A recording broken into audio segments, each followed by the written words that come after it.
We have a really special topic for you parents today. We're talking about triggers. And I know that some of us are like, oh, that kid pushes my buttons. So that's really what triggers is. So I have Sharne Patel. She's a conscious parent coach with me today, and she's going to unravel all of it and help us to understand what it means when we're triggered, and more importantly, like what we can do about it. Sharne, thank you so much for being with me today. Give us a definition of what it means to be a conscious parent coach. Okay, to be a conscious parent coach. So essentially, what it means is I help parents to be able to identify what it is within them that's being triggered by the child and help them to heal that and the root of that and where it comes from. So that's essentially what we do as a conscious parent coach, and also look at the kind of patterns from your childhood that might be projected today onto your actual child. Yeah, I mean, I remember hearing and learning about Dr. Shivali's work, which is you're a student of her, and how children come to us and they're basically a Yeah. mirror for us to look inside ourselves when Yeah. those triggers show themselves, when those triggers present, and how they can help us to heal. So our inner wounds. What do you see as the most common triggers that parents So experience? often it's kids not listening to us, not feeling heard. We don't feel heard because they're not listening to us. Disrespect, attitude, kind of pushback, and power struggles is a huge one as well that I get a lot. Like, how do I handle my kid when he doesn't like what I say he can't do? And then I get the pushback, he kicks off, big emotions. When kids have these big meltdowns, and really being able to stay with that is really difficult. And these are the most common triggers, I think. So let's take one like example. And I guess you coach different age groups, so it's going to depend on the age. But let's say a toddler who, well, first of all, a toddler shouldn't really be listening. Like they're not like little robots like that. It's like, but Yeah. let's say a toddler is like having a meltdown. What's the best way to handle that? Because that's really triggering for an adult. So if a toddler was having a meltdown, it's a sign that the child needs support. It's a child who hasn't got a fully developed brain. So we really have to be that brain for the child as the conscious parent. We need to look beyond the meltdown and beyond how it's affecting us, and arrive with really deep presence for the child. And that presence, being in that moment with that child, being still, really arriving, helps the child to co regulate, which means get calm with the adult. But in order to do that, we ourselves, the adult, need to not be triggered in our system by the child having the meltdown. And often what happens is those child's big emotions, they affect us, and we react to that effect it's having on us. So it kind of makes us uncomfortable, and then we either snap, or we can't stay with it, or we just want it to stop. So a conscious parent is one that recognizes that that meltdown is causing some dysregulation in their system, and they work on calming that within them first, so they can arrive for this meltdown of the toddler, because the toddler needs you to stay listening to that meltdown, because it's their kind of way of using words to say what's wrong with them. They don't have the words, so they use crying and stuff instead. Does that make sense? Yeah, so the best way is for you to be basically the calm within the storm. Yes, you need to be solid, sturdy, the captain of that ship. So you are just there, solid. This isn't affecting me. I've got this. I'm here for you. And that is what comes from essentially presence and clearing out your own inner stuff, your own inner triggers, so that you can be that sturdy, calm presence. So should you be like articulating to the child, or you should just be just worrying about your own reaction at that moment? So, first thing you want to do is regulate your own system and have a really good mindful muscle of noticing if you're getting triggered within and if you're kind of wobbling. So, you want to do that first. And then with the child, the best thing you can do is just hold a quiet listening space with the toddler. It does depend on the child, it will vary slightly. Sometimes we might want to name it, but what we really want to do, for some children, if you name it, I can see you're angry, it makes them more angry. So it really does depend on the child.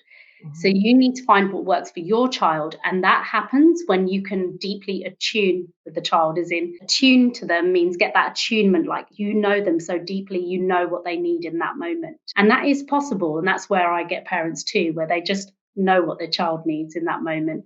Yeah, so I hope that answered your question. Just kind of attuning, holding presence, quiet space. You may name it, and also empathy, being empathic and really feeling empathy for your child having a meltdown. Imagine what that feels like in their body, right? Mm. So we need to arrive for that, and we need to be in an empathic state for that child. Right, right.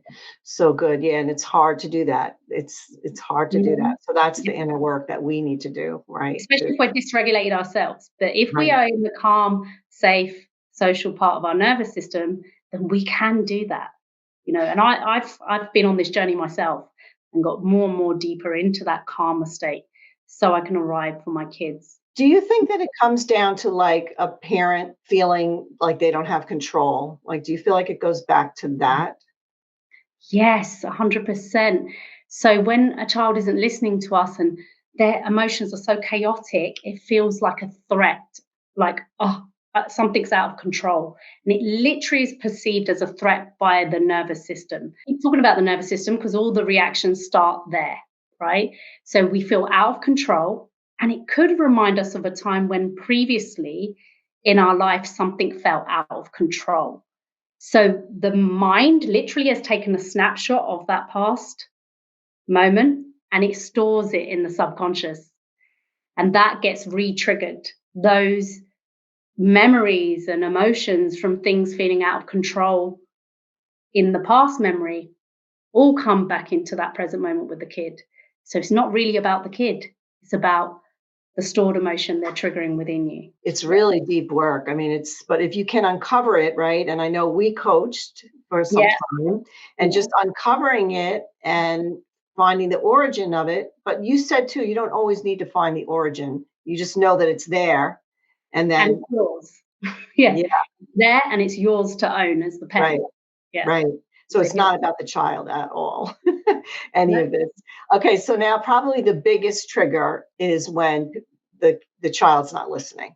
That's Mm, like the biggest trigger, I think, for all parents and yeah. all ages. And I think this also goes back to for us feeling out of control when they don't listen. So there's still that element that I just spoke of. But also, if we didn't feel heard in our own childhood, it can bring up the unprocessed feelings of not being heard then. And now our child isn't listening. So it brings up that insecurity that I wasn't worthy to be heard then in my childhood. And I mean deeply heard. Like you may have had good parents. This is not just for people who have had terrible childhood. But if there was not presence there and you didn't feel deeply seen, heard, and validated, when your child is then not hearing you, it's going to bring back those feelings. Right, right. I mean, I think that's so common. I think it's probably across the board, pretty much. Yeah. I mean, my whole generation, like all my siblings, myself, it was children ought to be seen and not heard. And I think, hopefully we're raising a new generation with conscious parent coaching Yeah. now on the table for a lot of Yeah. people if they take advantage of that and really learn what these triggers mean and how they can Mm. heal themselves. Yeah, because you can 100% heal it, 100%. And when you get that kind of ownership over your own feelings and be able to process all that old stuff, it's it's just beautiful. It's like your relationship with your child then becomes very connected, very present, and a lot of those behavior issues, they just don't present in the same way anymore. Yeah, our children can so help us to see within ourselves and help us to become who we were meant to be, like better than it's not putting blame on parents. Every parent does the best that they can do. You know what I mean? And we try to do a little bit better each time with each generation, right? Yeah. So I love the work that you do. It's so liberating, it's so freeing, it's so like enabling parents to be able to really feel the joy that they're supposed to feel. Like, I Yeah. think we're losing it. We're not feeling the joy. It just seems everything seems so hard these days. Yeah, yeah. So much stress in the system these days, and it Yeah. prevents us from really connecting and enjoying the parenting journey. And that is still possible. Let us know how to get a hold of you. Like, tell us about your group because I'm in it and I love it. It's such Yeah. great stuff in there. And then I also have other parenting videos on my YouTube channel if you want to check those out. And Sharne, there's another video that we did. I think a couple of other videos that we did. They're all excellent. So tell our listeners where they can find you and what your group is all about. Okay, so I have a group, Conscious Parenting and Relationships, and it's just a great space to learn a little bit more about conscious parenting, to raise your self-awareness, to really look at how you can help your child, both with practical strategies as well as really looking within in the way that we spoke about today. So yeah, it's a great space just to get more information, and yeah, it's on Facebook. You can come find me there. I'm also on Instagram, Sharne.Patel. I'm also on TikTok as well. If my account on TikTok is a bit of tough love though, so. So now you have also a paid group, and then you also do one-on-one coaching. Do you still do that?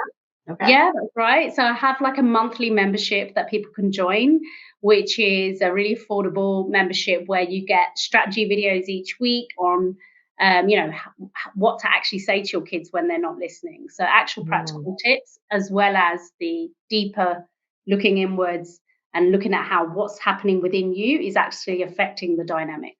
So yeah, that's membership. And then there's one-to-one as well, of course. Awesome. And I recommend doing one-on-one because it just cut to the chase, get it done. You have all the guidance, throughout, and it's just so, so important. I mean, you can't do this again, right? You go through this parenting journey. Those early years are so critically important. And just getting all the tools we need to do it as best we can. So exactly, yeah.